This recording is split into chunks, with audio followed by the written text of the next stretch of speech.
What's up, YouTube? It's your boy Yoxus, and today we're going to be going over the top 5 best ultimates in the game. Now, the reason why I'm doing this is because I was in PvP earlier, and basically every match I had, almost every match I had, somebody got their ultimate, and they were all different ultimates, and I was kind of like debating with myself, I guess, based on which ultimate is the best. So I actually went to go look at all the ultimates, and I chose the top 5. So if you guys have your own top 5, or if you guys would like to let me know what your top 5 is, you guys can comment it down below. There we go.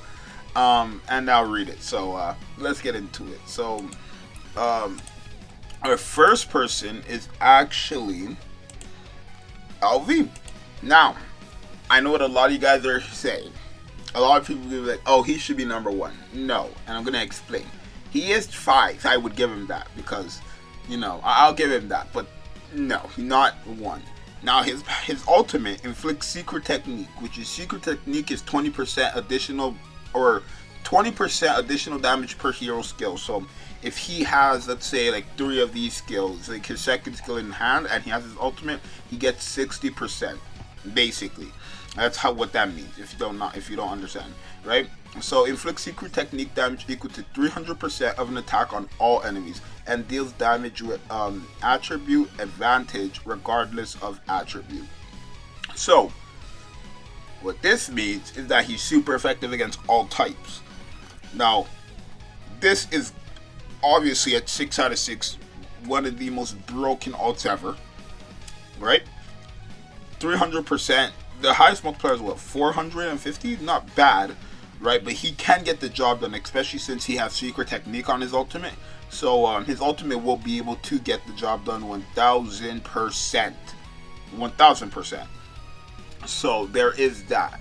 Now in second we have the one Escanor's ultimate. Now the one his ultimate's pretty cool. Right, he inflicts damage equal to 720% of an attack on one enemy, and then inflicts additional death damage, which is inflicts 20% of the final damage as an additional damage. That's only at 1 out of 6, but that's the multipliers: 20%, 30%, 40%, 55, 70%, and then 100%. So at 6 out of 6, whatever number you do, if you ult for like 600k, somebody's guaranteed dead. And then the death is going to kill somebody else, basically. So it's kind of like an AoE, but not a full AoE. Now, the reason why this is better than something like LV's ult is because if you kill somebody, let's say you're fighting Liz, which you're most likely going to because she's on everybody's team, no matter what team it is. When you ult somebody, right, and they revive, they actually die again because of the death. So I would say Escanor's ultimate is better than Assault's. Not a 6 out of 6, but like in just the way it works, just because this right here is more better in meta, I should say. Right? Obviously when Liz dials down, which she won't, I'm sorry to tell y'all, but there's nothing they can do. The only way Liz will ever get shut down is if they bring a unit that just cancels revive. I mean, not really, because Escanor kind of stops revive. It's the same as another person on this list, but she's still meta, so I don't know. Now in third, surprisingly, we have Tarmiel. I was actually debating between putting him in second. I couldn't put him first, obviously, but I was debating on putting him second just because the person in second's ultimate is very good as well. But Tarmiel's is actually pretty unique. Now his ultimate is just called Arc, right? Inflicts damage equal to 420% of defense. Not attack, of defense. If we look at LV, his is attack, right? His is attack. If we look at Escanor, his is attack.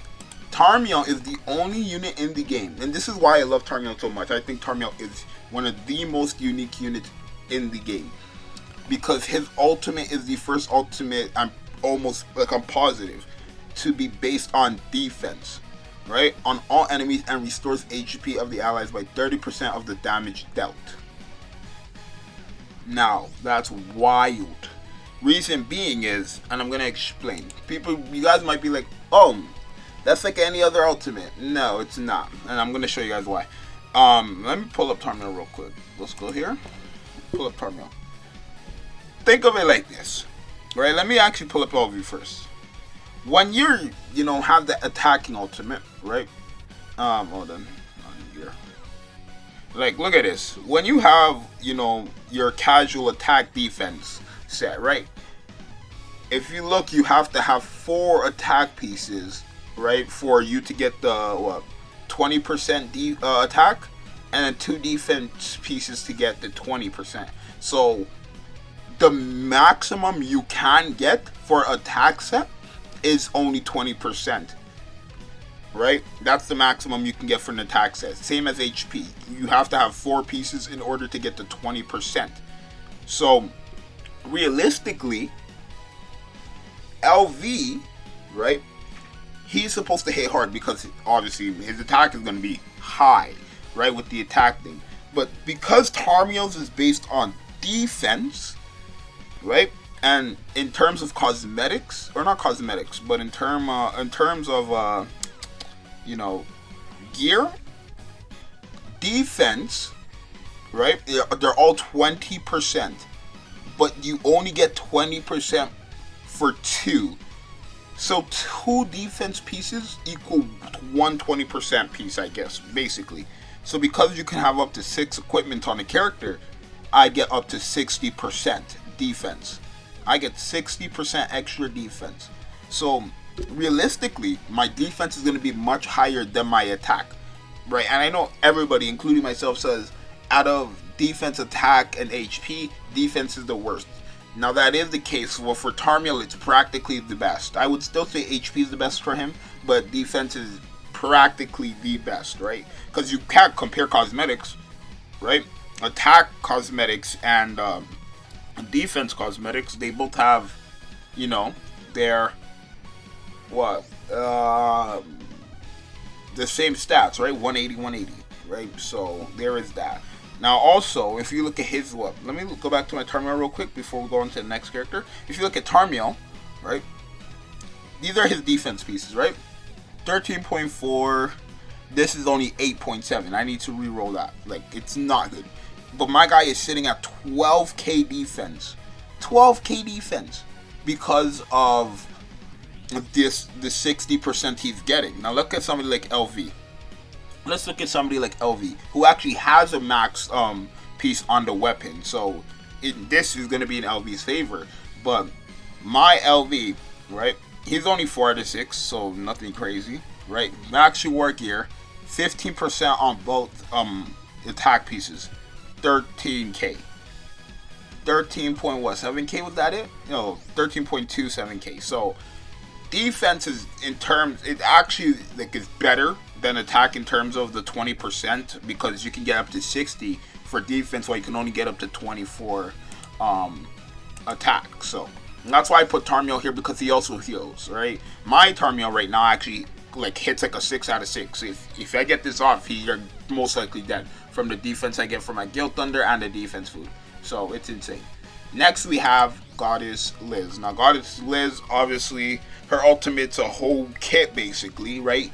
Recovers HP, right, like a cleanse, of all allies equal to 30% of max HP, then reflects 40% of damage taken over 2 turns, and then heals the half of the damage, or heals for half of the damage reflected. So let's say I hit you for 40k, right? If I hit her shield or this reflect for 40k, and let's say it's 5 out of 6, right? So it's 100%, I guess. If I hit you for 40k, right, I would take 20k back, right? Or no, I would take the 40k back, and then you would heal for 20k. So basically, every time they're attacking you, they're hurting themselves, and you're healing more with this ultimate. This ultimate is hands down one of the best ultimates in the game. I do think this is number 2.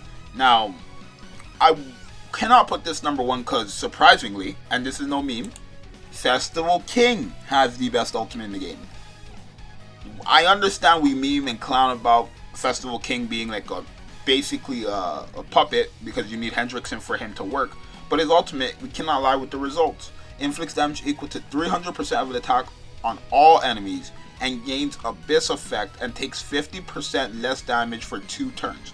So he becomes a tank for 2 turns, right? And then puts Abyss, which is that all of it?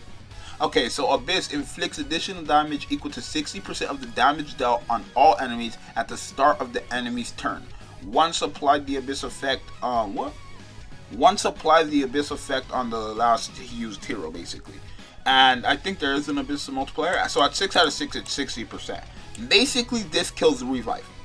If you have this king 6 out of 6, he wipes your entire team, right? Or basically, he kills somebody for sure, right? And then what Abyss does is just kills them again, basically. That's what Abyss is. It just kills them again. So it's basically like nobody has a chance with revive, right? He legit, when you hit with a 6/6 ult from King, it means you're dead. That's what that means. It doesn't mean you have a chance. It means you're dead. That's legit what this ultimate means. That's the best way I could put it. When you ult with this ultimate, it means you're dead if it's 6 out of 6. It doesn't mean you have a chance, not like that. But anyways, these are the top 5 ultimates I think are the best ultimates in the game.